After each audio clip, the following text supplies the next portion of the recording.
मेरे प्यारे स्टूडेंट्स, आप सभी का माय स्टूडेंट्स क्लासेस में स्वागत है। पिछली क्लास में हमने इस पे चर्चा की कि मैथ का स्वरूप बड़ा ही सहज और सरल है। आज हम इसी सरल और सहज स्वरूप को समझने का प्रयास करेंगे।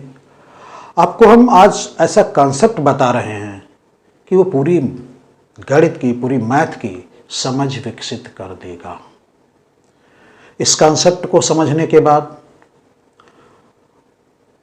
आपको लगेगा कि हाँ, मैथ सीखने का ये सर्वोत्तम तरीका है। इसके महत्व को देखते हुए हम इसे गणित का ब्रह्मास्त्र कह सकते हैं। इस कॉन्सेप्ट को सीखने के बाद आप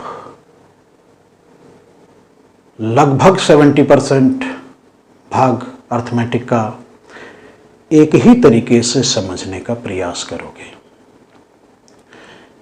ये ऐसा कॉन्सेप्ट है जो पूरी मैथ के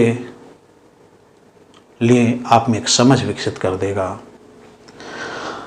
हम इसे आगे की सभी कक्षाओं में सीखते रहेंगे या प्रत्यक्ष अप्रत्यक्ष रूप में हमारी सहायता करता रहेगा। और जब आप में समझ मैथ की विकसित हो जाएगी तो एक दिन ऐसा आएगा कि सवाल आपके सामने होगा और आप उसे मौखिक लगा देंगे। 80% पोर्शन आप मौखिक लगा सकते हैं मैथ का, वो भी SSC CGL स्तर का। तो आज इसको समझते हैं, इस कॉन्सेप्ट को। आप सभी जानते हैं कि अर्थमेटिक में रेशियो, फ्रैक्शन और परसेंटेज का बहुत ही महत्व है। ये भी पूरी मैथ में एक बड़े भाग में प्रत्यक्ष अप्रत्यक्ष रूप से मिलते रहते हैं। क्वेश्चन की भाषा समझने में भी इनका बड़ा योगदान है। तो रेशियो, फ्रैक्शन और परसेंटेज, हम कहते हैं तीनों चीजें एक ही हैं। अब इसे हम कहते हैं मानक। मानक का तात्पर्य एक पैमाना। अब इसका पैमाने का क्या मतलब है? इसका मतलब एक हिसाब। अभी भी आप शायद इसको न समझ पा रहे होंगे कि यह मानक क्या है। मैं बताता हूं, इसे समझते हैं एक उदाहरण से। मान लीजिए कि सब्जी मंडी में एक सब्जी बेचने वाला है, जिसे सेलर कह लें, और 3 लोग सब्जी खरीदने वाले हैं। अब आप सोचिए, सब्जी मंडी में सब्जी बेचने वाला भी अनपढ़ हो सकता है और खरीदने वाले भी अनपढ़ हो सकते हैं। आप देखिए कि साधारण मनुष्य, यहां तक एक अनपढ़ व्यक्ति, प्रतिदिन के अपने कार्यों में मैथ का कितना उत्कृष्ट रूप में प्रयोग करता है। उत्कृष्ट, साधारण नहीं, उत्कृष्ट रूप में। देखिए कैसे। अब जब ये सब्जी वाला, मान लीजिए इनको आलू लेने हैं, तो ऐसा नहीं होता है कि ये सब्जी वाला इनसे पूछे आप कितने किलो लोगे, तो ये बताएं 3 किलो लेंगे, तो ये कहे 30 रुपए दीजिए। ऐसा नहीं होता है कि ये सब्जी वाले इससे पूछे कितने लोगे, तो ये कहेगा 4 किलो लेगा, तो इसको ये बताए आप 40 दीजिए। ऐसा नहीं होता। और ये इससे पूछे कितने लोगे, तो 5 बोले, तो इससे कहे 50 रुपए दीजिए। अगर ऐसा होता तो एक साधारण यूज था इसका। प्रत्येक को अलग अलग अगर ये बताता तो एक साधारण यूज था। लेकिन सोसाइटी में, समाज में धीरे धीरे जो चीजें आई हैं तो बड़ी ही उत्कृष्ट है। आप सोचिए, तो सब्जी वाला चिल्लाता रहता है कि 10 रुपए किलो आलू, 10 रुपए किलो आलू। मान लीजिए आलू लेने हैं, तो इसका तात्पर्य है 1 किलो आलू लिया जाएगा तो 10 रुपए देने पड़ेंगे। यही एक मानक है, एक ऐसा पैमाना है जिसके आधार पर ये सभी हिसाब लगा सकते हैं कि इसको 3 किलो लेना है। अभी सब्जी वाले ने तो इसके सामने, सबके सामने एक साधारण पैमाना रख दिया कि 10 रुपए किलो आलू। बड़ी स्टैंडर्ड भाषा में इसे एक लिखा पढ़ा व्यक्ति कहेगा 10 रुपए पर केजी। तो आप सोचिए, एक पैमाना इसने सबके सामने रख दिया कि 1 किलो आलू लोगे तो 10 रुपए पड़ेगा। तो ये भी बड़े आराम से हिसाब लगा लेता है, ये 30 दे देगा, ये 40 दे देगा और ये 50 दे देगा। ये है मानक, हिसाब या पैमाना। एक ऐसी सूचना सामने रख देना जिसके आधार पर आगे हिसाब लगाया जा सके। तो ऐसे लग जाता है, अगर हम गणित के उससे लगाएं तो हम ऐसे भी कह सकते हैं कि 1 किलो 10 रुपए के, तो इतना 3 किलो कितने का, x का, तो ये हो जाएगा x बराबर 30। हो गया। तो ये है। अब मैं आपको बताऊं कि ये बड़े साधारण उदाहरण, हम कहीं जटिलता में नहीं जाने वाले, बस हमको सिस्टम को समझना है कि मैथ चलती कैसे है।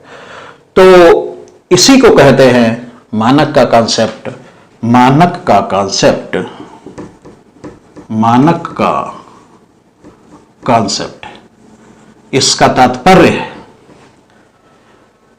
किसी भी क्वेश्चन में एक हिसाब दिया होता है, एक पैमाना दिया होता है, एक मानक दिया होता है और उसी के आधार पर हम क्वेश्चन को सॉल्व कर देते हैं।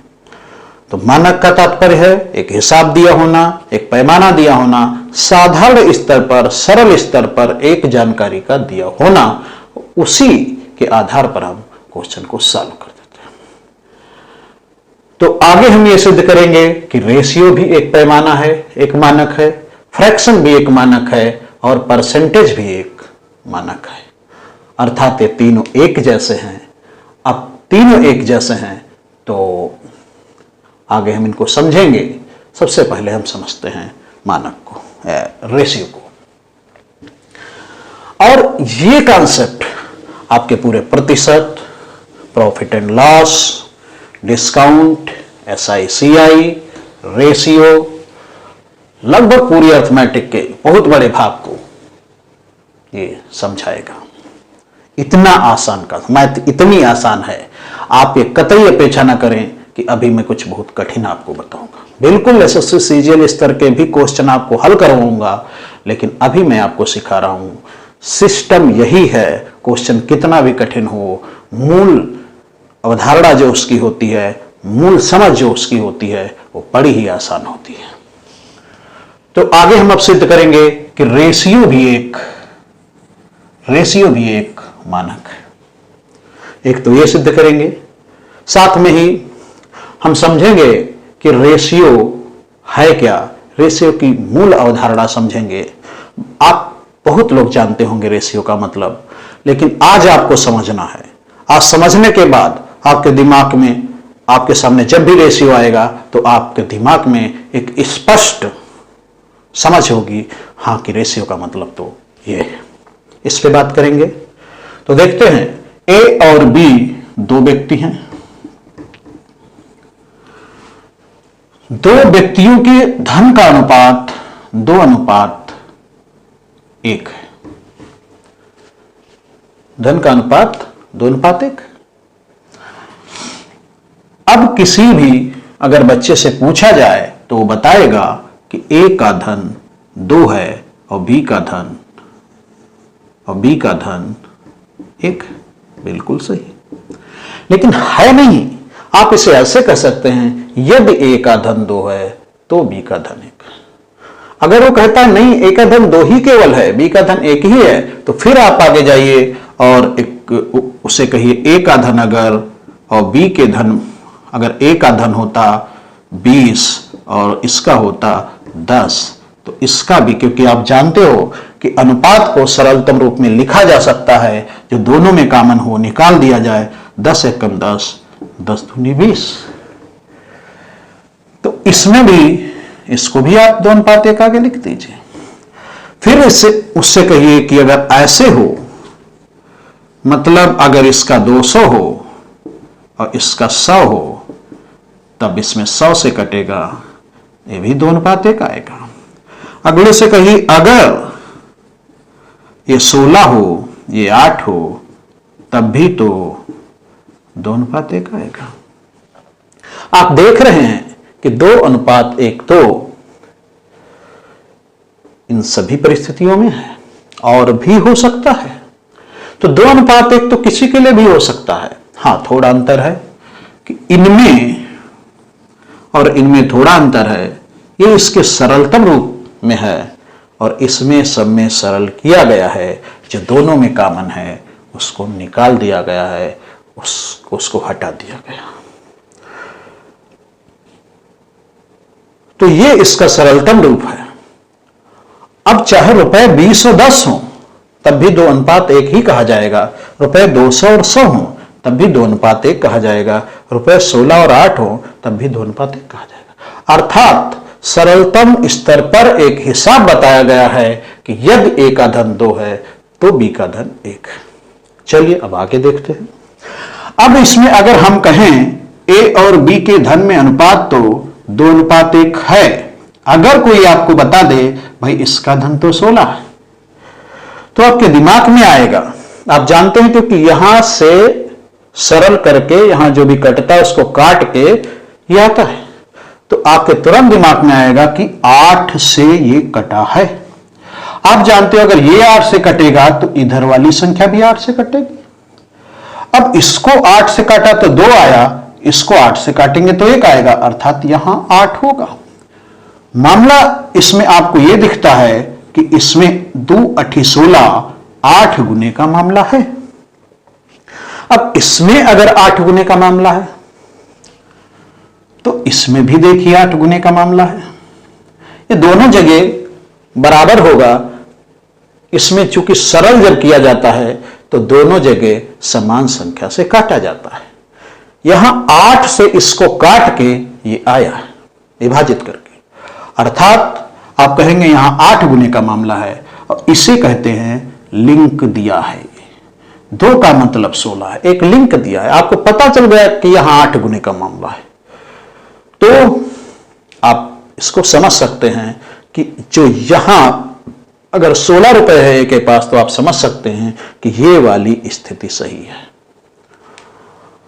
तो इस प्रकार से इसको मिटाते हैं। तो ऐसे अगर देखा जाए तो यह स्पष्ट हुआ कि अगर इसमें 1 गुने का मामला होगा तो यहां भी 1 गुने का मामला होगा।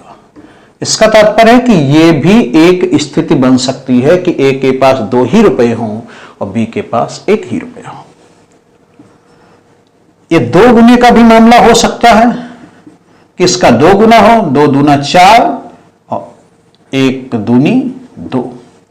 यहां कितने गुने? 3 गुने का भी मामला हो सकता है, 2 तिया 6 और 1 तिया 3। यहां 10 गुने का बीच के अगर छोड़ दें तो यहां अगर हम कहें 10 है तो इसका मतलब यहां 5 गुने का मामला है। यहां भी 5 होगा क्योंकि दोनों तरफ गुना बराबर होगा। तो इस प्रकार से संभव है कि ये 2:1 2 और 1 से ही आया हो। A के पास 2 ही रुपए रहे हो, B के पास 1 ही रुपए रहा हो सकता है इसके पास 4 रहा हो, इसके पास 2 रहा हो तो 2 यहां से काट दिया गया है तो इसलिए यहां 2 गुने का मामला है।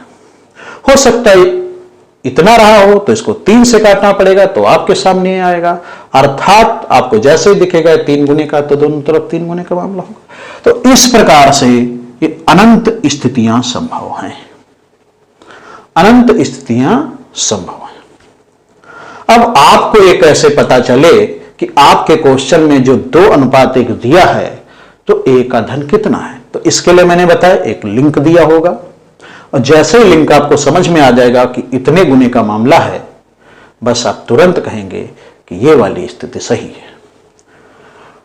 तो आज के बाद आपको अनुपात कहीं भी दिखे तो उसके बारे में ये स्पष्ट धारणाएं बना लीजिए। अनुपात कहीं भी दिखे तो सबसे पहले ये कहिए कि ये एक हिसाब है सबसे सरल स्तर पर, नंबर 1। नंबर 2, आप तो ये देखने का प्रयास कीजिए कि कहीं ना कहीं कुछ न कुछ वास्तव में मान दिया होगा। जैसे यहां 16 दिया था, तो उससे आपको पता चलेगा कितने गुने का मामला है, उसमें से कौन सी स्थिति सही है। और संभावनाएं तो अनंत होंगी। तो अब आप स्पष्ट अपनी सोच बना लीजिए कि अगर कहीं भी अनुपात दिया है तो आप समझें ये एक हिसाब है, ये एक मानक है, ये एक पैमाना है, एक साधारण स्तर पर सूचना दी हुई है। नंबर 2, स्थितियां तो अनंत, स्थितियां तो अनंत। अब हमको कैसे पता चले कि ये वाली स्थिति है या ये वाली स्थिति है? तो इसके लिए लिंक कहीं ना कहीं दिया होगा, कहीं ना कहीं एक लिंक दिया होगा और वो आपको बता देगा कि ये वाली स्थिति यहां सही है। और जितने गुने का मामला होगा वो उसके सभी पदों में होगा, चाहे 2 पद हों चाहे 3 पद हों, जितने भी गुने का मामला होगा वो सब उसी में, सब में उतने ही गुना होगा। तो स्पष्ट हुआ आज के बाद जब भी आपको अनुपात दिखे तो सबसे पहले इसको आप कहिए कि एक हिसाब है, इसमें स्थितियां तो अनंत हैं। अब अनंत स्थितियों में आप कैसे पहचाने कि कौन वाली स्थिति है? तो उसके लिए आपको एक लिंक दिया होगा। चलिए एक क्वेश्चन के माध्यम से समझते हैं।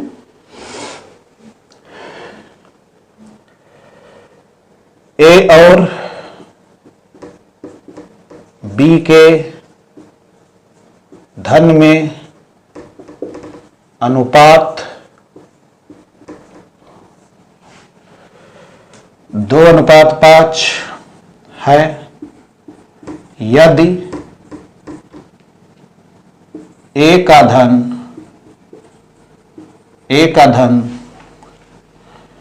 16 रुपए है तो बी का धन बताओ।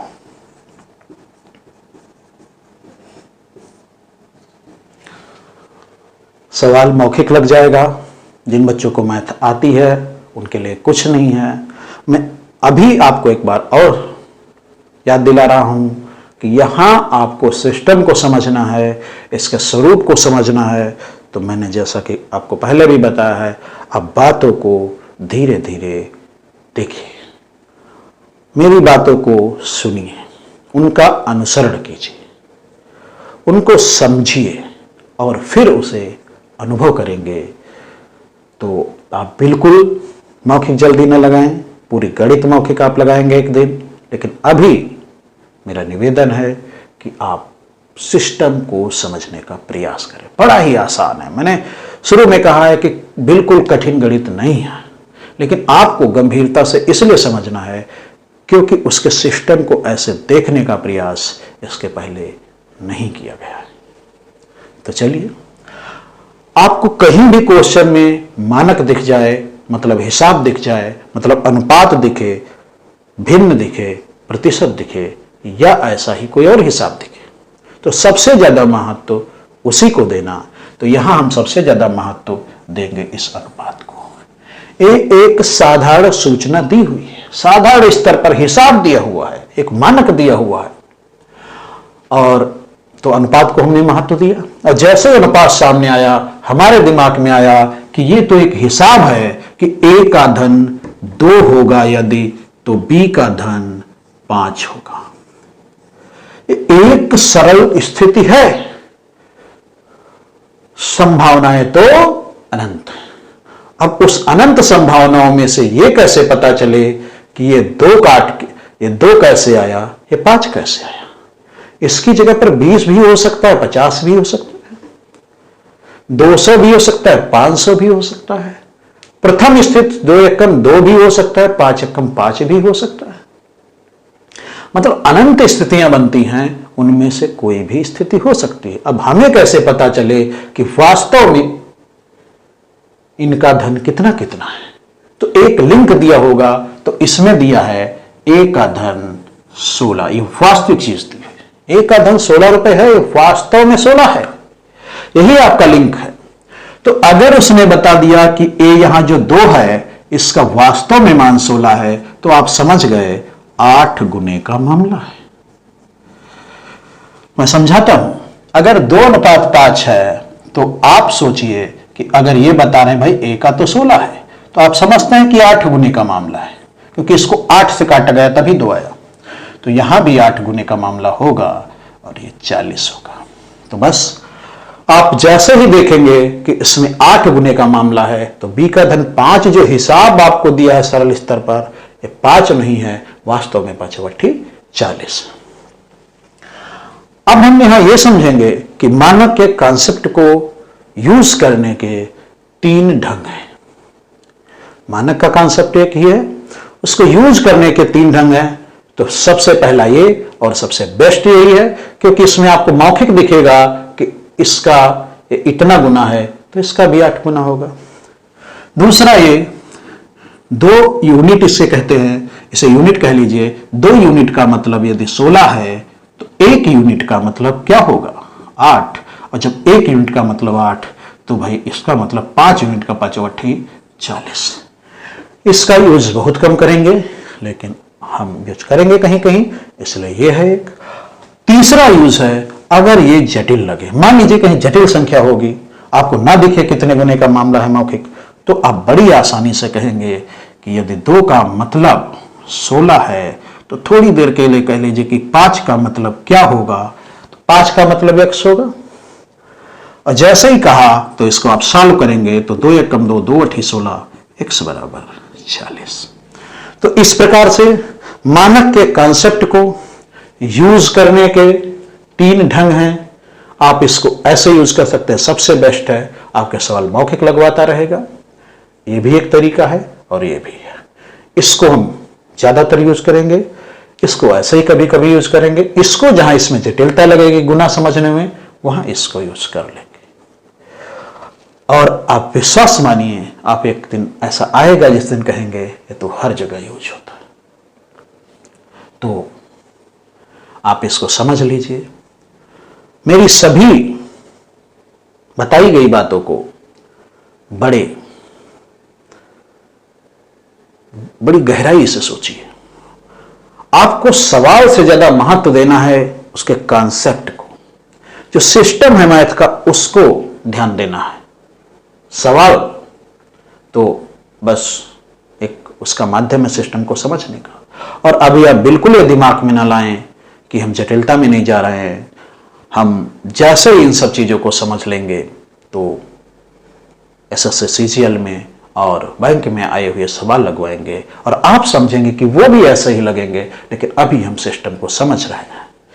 तो इस प्रकार से अगला क्वेश्चन देखिए।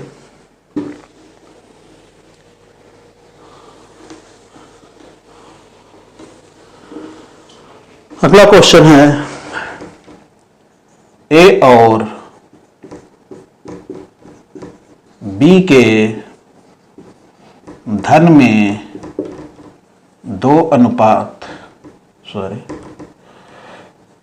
3:8 का अनुपात है। यदि दोनों का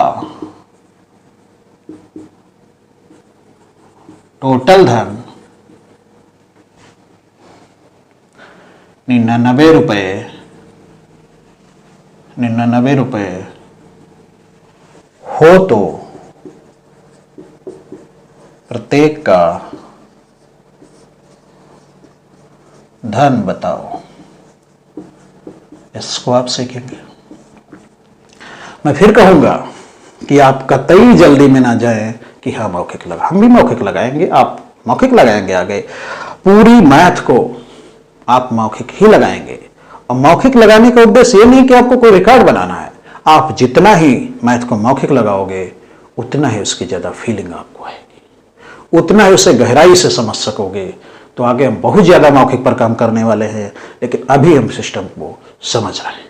मेरा मानना है कि आप जितना गहराई से सोच सकते हो, जितना ज़्यादा सोच सकते हो, क्वेश्चन उतना ही ज़्यादा मौखिक लगेगा, और मौखिक लगाना इसलिए आवश्यक है। लेकिन अभी हम सिस्टम को समझ रहे हैं। तो ए और बी के धन में अनुपात, मैंने कहा कहीं भी मानक दिया, कहीं भी पैमाना दिया, सबसे ज्यादा महत्व उसी को देना। तो अनुपात दिया है तो हम कहेंगे कि ये एक हिसाब दिया है साधारण स्तर पर। अनुपात का मतलब आपके सदैव दिमाग में आएगा कि एक हिसाब दिया है, एक पैमाना दिया है, एक मानक दिया है। तो ए का धन यदि 3 है तो बी का धन 8 है। ये तो एक हिसाब दिया है साधारण स्तर पर। सबसे सरलतम संभावना 1 गुने वाली संभावनाएं तो अनंत। 1 गुना भी हो सकता है तो 3 ही रुपए हो सकता है, 8 ही रुपए हो सकता है, ये भी संभव है। ये भी संभव है कि 3 दूनी 6 रहा हो, 8 दूनी 16 रहा हो। ये भी संभव है 10 गुना कर रहा हो तो 30 और 80 रहा हो। ये भी संभव है कि 100 गुने का अगर मामला हो तो 300 और 800 रहा हो। अगर कुछ भी, अनंत संभावना है। अब हमें कैसे पता चले कि एक प्रत्येक का धन पूछा है तो वास्तविक वाला कितना था, कितने को काट के ये 3:8 आया है, ये कितने को सरल करके आया। आपके सामने तो 3:8 लिख दिया, लेकिन कितने को सरल करके आया है। हो सकता है 30 और 80 रहा हो सकता है 6 और 16 रहा हो, 2 तिया 6, 2 8 16, 10 तिया 10 8। तो ये तो अनंत स्थितियां बनती हैं। तो आपको जब पता करना है कितना कितना धन है तो अनंत स्थितियों में से देखना होगा कौन सी स्थिति यहां सकती है। तो इसके लिए एक लिंक दिया होगा। लिंक का मतलब वास्तव में दिया होगा। यहां दिया है वास्तव में 99 रुपए है। मैं प्रत्येक क्वेश्चन के माध्यम से आपको कुछ ना कुछ समझाना चाहता हूं। इस क्वेश्चन के माध्यम से भी मैं आपको समझाना चाहता हूं कि कोई जरूरी नहीं है ये जो 99 है ये ए का धन नहीं है, बी का धन नहीं है। कोई जरूरी नहीं है कि इनका सीधे सीधे धन दिया। ये धन है दोनों का मिला के। तो मैं यहां आपको एक बात समझा रहा हूं कि जो वास्तव में है, वास्तव में दोनों का धन मिला के 99 रुपए है, और जो वास्तव में है वो इस मानक के स्तर पर, इस पैमाने के स्तर पर, इस सरल स्तर पर भी संभव है। बिल्कुल वहां थोड़ा बड़ा होगा, जटिल होगा, यहां सरल होगा। तो वहां अगर दोनों का धन 99 है तो यहां भी दोनों का कुल धन कुछ होगा, और यहां दोनों का धन है 11। अब यहां अगर दोनों का धन 11 है और वहां दोनों का धन 99 है तो इस प्रकार से आप देखते हैं कि, तो इसलिए जब भी ये डायरेक्ट ना दिया हो तो जो वास्तव में दिया हो उसको यहां पर भी निकाल लें। जो वहां वास्तव में संभव हो है वो इस स्तर पर भी संभव होगा। तो यहां ये दोनों का धन 11 है, यहां 99 है, तो हम यहां देखेंगे 11 9 99। तो यहां हमने 2 चीजें समझी कि वास्तव में जो भी दिया है हम इसकी तुलना इसके समकक्ष से ही करेंगे। तो जो वास्तव में दिया है वो यहां भी संभव है, हम यहां निकाल लेंगे वो, और फिर तुलना उसके करेंगे, क्योंकि तुलना सदैव समकक्ष से करते हैं। तो 2 चीजें ध्यान रखना, तुलना सदैव समकक्ष से करते हैं, और जो वास्तव में संभव है वो इस स्तर पर भी संभव है। यहां जोड़ कहा तो जोड़ संभव है, अगर यहां अंतर कहता तो हम यहां भी अंतर निकाल देते, या कुछ और जटिल बना के कहता तो वो भी ऐसे ही होता। तो आप समझ गए होंगे कि यहां 9 गुने का मामला है। तो ये अब पूरे इधर जितना भी हिसाब दिया सब 9 गुना होने वाला है। तो 3 9 27 और 8 9 72। एक लिंक जैसे ही मिलेगा तो जितना भी इस मानक के स्तर पर है उसमें सब में उतने ही गुने का मामला होगा। तो ए का धन है 27 और बी का धन है 8 9 72। अब आप इसको आगे लगाएंगे तो मौखिक भी लग जाएगा। आप देखोगे एक साधारण स्तर पर दोनों का धन दिया 3:8 और वहां दोनों का धन टोटल 99। तो वहां अगर दोनों का मिला के 99 है तो यहां मिला के 11 है। तो 11 9 99, 9 गुने का मामला है 3 9 27 8 9 72। आप ऐसे ही लगाएंगे। लेकिन अभी आपको बातों को बहुत अच्छे से समझना है, और इन सभी बातों को आप घर जाके बड़े ही शांत मन से सोचें, समझें और जितनी भी बातें रोज समझते जाएं उनको एकांत में जब भी खाली बैठे हों तो मन में सोचिए, कोई कापी कलम ना हो, मन में सोचिए। इतना पढ़ने के बाद आप मन में क्या सोच सकते हैं कि मानक का कंसेप्ट क्या है, एक हिसाब दिया होता है प्रत्येक सवाल में, और अगर आप रेशियो के संदर्भ में सोचें तो आप कहेंगे रेशियो भी एक हिसाब है, और फिर कहेंगे संभावनाएं तो अनंत होती हैं, इसके लिए एक लिंक दिया होता है, तुलना उसमें समकक्ष करते हैं। तो इस प्रकार से आप समझ सकते हैं। अगला क्वेश्चन समझते हैं। Question number 3, A B C D के धन में अनुपात 3:8:5:11 है। यदि ए और डी के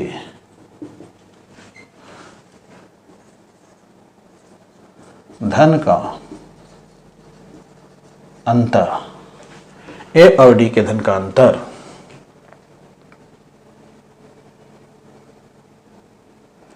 56 रुपए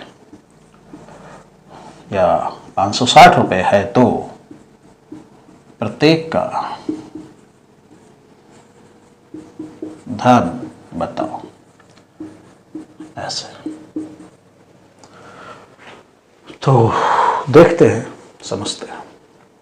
सबसे पहले अनुपात दिया है, उस पर हमारी नजर जाएगी, और फिर अनुपात को देखा तो सबसे पहले यही कहेंगे कि भाई ये तो एक हिसाब दिया है कि ए का धन 3 है, बी का धन 8 है, सी का धन 5 है और डी का धन 11 है। बिल्कुल आप सोचेंगे कि एक हिसाब दिया है, सरल स्थिति में एक हिसाब दिया है, एक पैमाना दिया है, एक मानक दिया है, संभावनाएं तो अनंत। अब ये कैसे पता चले? अब उसने पूछा प्रत्येक का धन बताओ, तो अब आपको ये निकालना है कि कितने कितने को सरल करके आया है। तो एक लिंक दिया होगा, और लिंक मतलब वास्तविक चीज दी होगी 560 रुपए। अब आपको देखना होगा ये है क्या, ए का धन नहीं है, बी का धन नहीं है, सी का धन नहीं है, डी का धन नहीं, ये है ए और डी के धन का अंतर। तो मैंने पिछले क्वेश्चन में आपको बताया, जो वास्तव में संभव है, अगर ए और डी के धन में अंतर 560 रुपए वास्तव में है, तो इस छोटे स्तर पर भी ए और डी के धन में अंतर होगा कुछ ना कुछ, और उसे हम निकालेंगे तो यहां अंतर है, यहां 3 इसका रुपया है, यहां 11 है 8। तो इस सरलतम स्तर पर अंतर है 8, वास्तव में अंतर है 560। तो 8 का मतलब वास्तव में 560 है, तो मामला है 8 7 56 और 1 0, 70 गुने का मामला है, 70 गुने का। तो यहां आपने फिर वही किया कि तुलना समकक्ष से की है, और जो वास्तव में संभव था उसको यहां भी निकाल लिया। अब जैसे ही पता चला कि 70 गुने का मामला है, तो जितना भी मानक के स्तर पर था ये सब 70 गुना है। तो 3 7 21 एंड 0, 8 7 56 एंड 5 7 35 एंड 11 7 77। मामला आप देख सकते हैं, ए और डी के धन में अंतर, इसमें और इसमें अंतर देखिए आप, इससे इसको घटाइए 560 ही आएगा। तो इस प्रकार से आप बिल्कुल स्पष्ट धारणा बनाइए अपने अंदर कि अनुपात का मतलब एक हिसाब है, स्थितियां तो अनंत है। अब उसमें से कौन वाली स्थिति होगी, इसके लिए लिंक दिया होगा, और जैसे ही आपको इतना पता चलेगा कितने गुने का मामला है, बस आपके एक साथ सभी उत्तर आ जाएंगे। तो ये है अगला क्वेश्चन।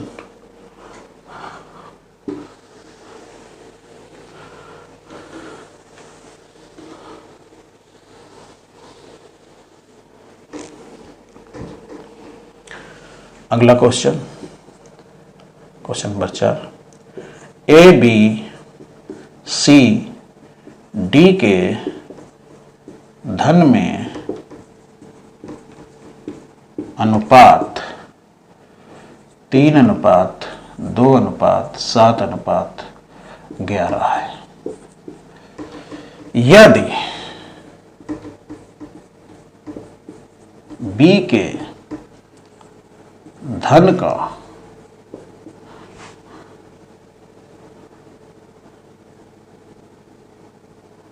दो गुना, 2 ने 4 गुना, एवं C के धन का 2 गुना, B के धन का 4 गुना और C के धन का 2 गुना,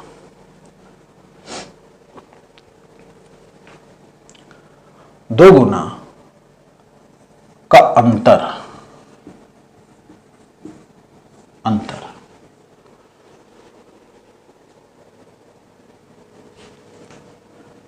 4200 रुपए है, तो प्रत्येक का धन बताओ। चलिए फिर इसको हम देखते हैं। सबसे पहले इसमें अनुपात दिया है तो हम सबसे ज्यादा महत्व इसी को देंगे। ए का धन है, आप समझेंगे कि एक हिसाब दिया है, एक पैमाना दिया है। ए का धन, बी का धन, सी का धन एंड डी का धन, एक हिसाब दिया है। सरल स्थिति में एक हिसाब दिया है, पैमाना दिया है, मानक दिया है। संभावनाएं तो अनंत। आप बार बार इन चीजों को कहेंगे। आज के बाद आपको ऐसे ही सोचना है और कम से कम 1 महीने मेरे बताए रास्तों पर चलो, आपका दृष्टिकोण बदल जाएगा। कभी भी सवाल सामने आएगा, देखोगे लग जाएगा ऐसे ही। तो ये है। अब आप कहोगे संभावनाएं तो अनंत हैं। आप इतनी देर में सीख चुके हैं कि 1 गुने की स्थिति हो सकती है तो यही होगा, 2 गुने का होगा तो इसका 6 होगा, इसका 4 होगा, इसका 14 होगा, इसका 22 होगा। अगर 5 टाइम्स का मामला है, 5 गुने का मामला है, तो यहाँ 15 रहा होगा, यहाँ 10 रहा होगा, यहाँ 7×5 35 रहा होगा, 11×5 55 होगा। संभावनाएं तो अनंत है। अब आपको कैसे पता चले कि कितने से कितना था, उसको कितने गुने का मामला है? तो आप देखिए, लिंक दिया होगा, वास्तव में कुछ दिया होगा 4200 रुपए। ये क्या है? ये इसका मान नहीं, इसका मान नहीं, इसका मान नहीं, इसका भी मान नहीं।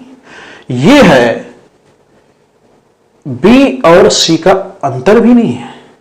यह है इसके 2 गुने, इसके 4 गुना, तो इसका 4 गुना हुआ 8, और सी इसका 2 गुना, तो इसका 2 गुना हुआ 14। अब इसमें जो अंतर है वो आप समझ सकते हैं, ये अंतर है 6। तो जो चीज यहां 6 आ रही है मानक के स्तर पर, छोटे स्तर पर, वो वास्तव में 4200 है।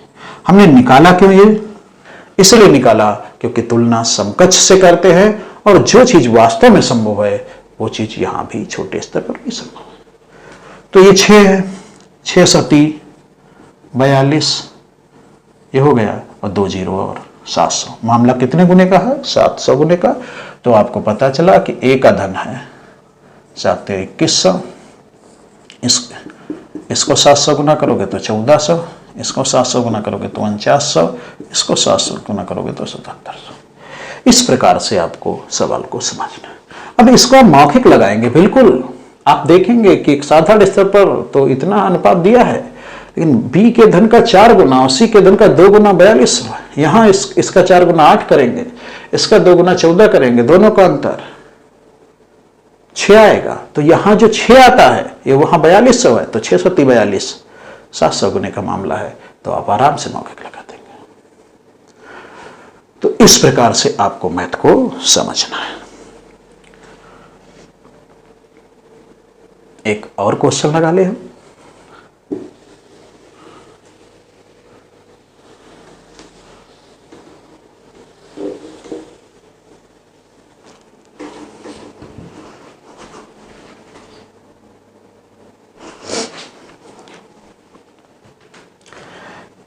वैसे आप इतने में आप समझ गए होंगे, लंबा वीडियो हो जाएगा। आप इतने से आप समझ बना लीजिए। आज के बाद आपके सामने जब भी अनुपात आए तो आप सदैव कहेंगे कि एक हिसाब है, संभावनाएं तो अनंत है, लिंक दिया होगा, उससे आपको पता चलेगा कितने गुने का मामला है, और जैसे आपको पता चलेगा एक साथ सभी उत्तर आएंगे। चलिए, तो अब आज इतना ही रखते हैं। अब अगले दिन हम आपको समझाएंगे, जैसे मैंने ये सिद्ध किया कि रेशियो एक मानक है, पैमाना है, हिसाब है, और इसको कैसे यूज करते हैं, ऐसे ही हम आपको अगली क्लास में समझाएंगे कि फ्रैक्शन क्या है और उसका यूज, ये भी एक मानक है, ये भी एक पैमाना है, और आपको रेशियो और फ्रैक्शन एक जैसा दिखने लगेगा इस स्तर पर। यह भी एक पैमाना है, यह भी एक सूचना है, और प्रतिशत भी इसी प्रकार से एक सूचना है। ये दोनों हम अगली क्लास में आपको समझाएंगे। मैंने धीरे धीरे समझाने का प्रयास किया है, इसलिए थोड़ा समय लग गया है। अब इसको हम अगली क्लास में कंप्लीट कर लेंगे। जब आप तीनों को एक साथ पढ़ लेंगे तो बस आपको लगेगा ये तो एक ही चीज है, और आप पहले से जानते तीनों चीजें कहीं ना कहीं आती रहती हैं, बहुत से चैप्टर्स में आती हैं। तो हम जब तीनों चीजों को समझ लेंगे कि ये तीनों चीजें एक मानक है, पैमाना है, हिसाब है, तो आपको लगेगा चाहे सूचना इसमें दी हो, इसमें दी हो, चाहे इसमें दी हो, सब एक जैसा होगा। तो आज ही अगली वीडियो जाके देखें, क्लास वो 3 होगी, उसको देखें, प्लेलिस्ट में जाके क्लास 3 देखें, और इन सब चीजों को गहराई से समझने का प्रयास कीजिए। जिस दिन मैथ का अनुभव आपको होने लगा, फीलिंग आने लगी मैथ की, तो आप बहुत कुछ कर जाएंगे। और हम अभी ये छोटी छोटी चीजें समझा रहे हैं, आगे आपको सब कुछ मौखिक लगाना है। आप स्वयं इसको सोचेंगे कि कितनी आसान है मैथ। चलिए, जय हिंद, जय भारत।